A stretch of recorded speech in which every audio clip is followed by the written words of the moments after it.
And in the Impact segment tonight, we continue our reporting on the Journal News of Westchester County, New York, printing the names and addresses of Americans who are legally entitled to possess firearms. As we reported last night, the newspaper's decision to do that has endangered people like prison guards, women who are being stalked, police officers. So we decided to ask a number of very liberal Americans what they think about that. Dan Rather, Oliver Stone, Ted Turner, Rosie O'Donnell, Bill Moyers, Barbara Streisand, Phil Donahue, Michael Moore, Jane Fonda, Susan Sarandon, Ralph Nader, and Joy Behar, all committed liberal folks. And very politely, we asked them, would you please give us a statement about the Journal News? None of them would. Mr. Rather indicated at first that he would, but then he decided he was too busy.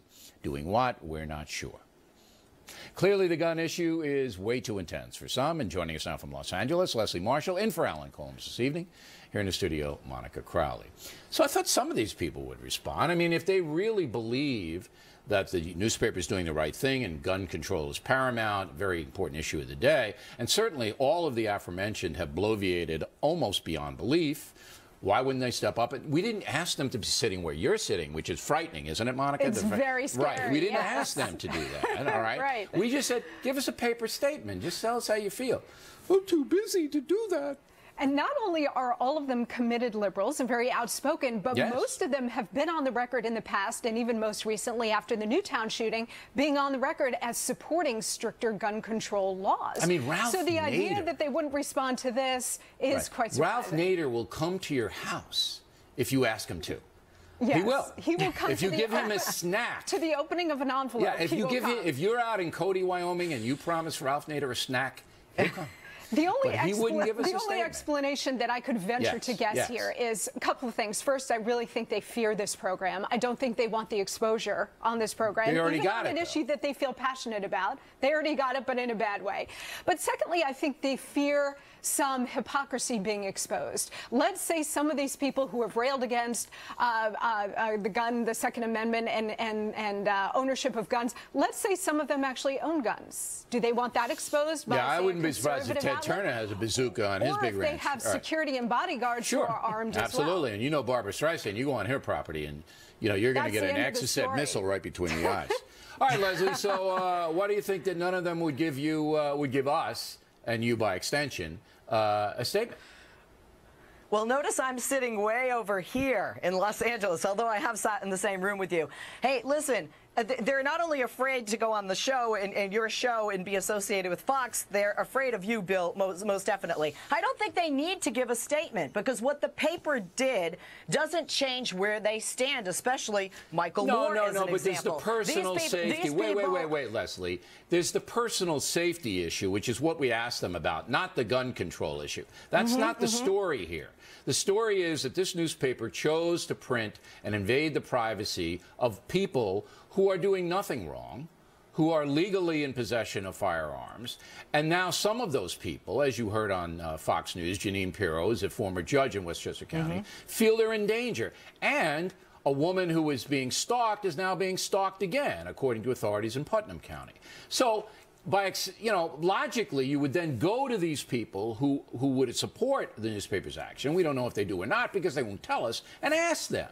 It's a logical question, a fair question, and all of a sudden they're running for the hills. And why are they afraid of me, Leslie? All I'm going to do is read their statement. Oh, come on, Bill. You know you're a bit intimidating, and you know I'll read it in a high voice. I mean, come on. I'm not asking them to come on here. I'll get a puppet to read it if I have to. All we want is a statement. I don't want them to be intimidated or to lose any sleep. I mean, I want Phil Donahue to take as many naps as he can take. Well, as a pacifist, and I can't speak for all of them, but I'm assuming they may be a bit torn as I am. First of all, the paper has a right to do it. They claim that the reasoning was, in a sense, a public service. The problem is this does not prevent any future attacks, period. No, of course it doesn't point out any illegal gun owners. And disparages legal people. And I wouldn't, Monica, print the names of people on welfare, even though it's a matter of public record. If I did a FOIA and got the names, I wouldn't put a little chart up and say, hey, you know what, people on your block, here, these people are on the dole, and you keep an eye on them, make sure they're not playing golf at the country club. All right? I'm not going to do that because it's just wrong to do it. And look, I agree with you on that. But remember, back in the day, and I'm talking decades ago, newspapers, local newspapers used to print the names, addresses, and photographs of women arrested for prostitution. Yeah, but that's a different story. Wait a minute, let me make this point. If you break the law or are accused, then that's legitimate. But let me make the point. Deadbeat dads, other people, they used to print those things for one reason. Yes, they broke the law, but the other reason was to shame. Shame when shame was a big thing in America. I think what the Journal News did here was, yes, they printed this as for and they tried to ideological shame reasons, these people. but they tried to use shame. There's no against doubt gun that the owners. newspaper's motives were not looking out for the folks who have guns. Leslie, I'll give you the last word, but you know that's true. This paper's not looking out for legal gun owners. Go. Look, gun owners shouldn't be feeling shame. I mean, if they're proud gun owners, there should be no problem. My problem is with the addresses. Then again, I have to say, maybe it's a good thing, Bill, because the criminals are going to look on the map and say, hey, I'm not going to hit that house tonight. You know what I'm saying? There might be an upside in a speculative way, but the lady being stalked, I kind of feel sorry for that lady being stalked. You know what I'm talking about here? That should never have happened. I do hear you there, Bill. All right. I do hear you there. Ladies, thanks very much.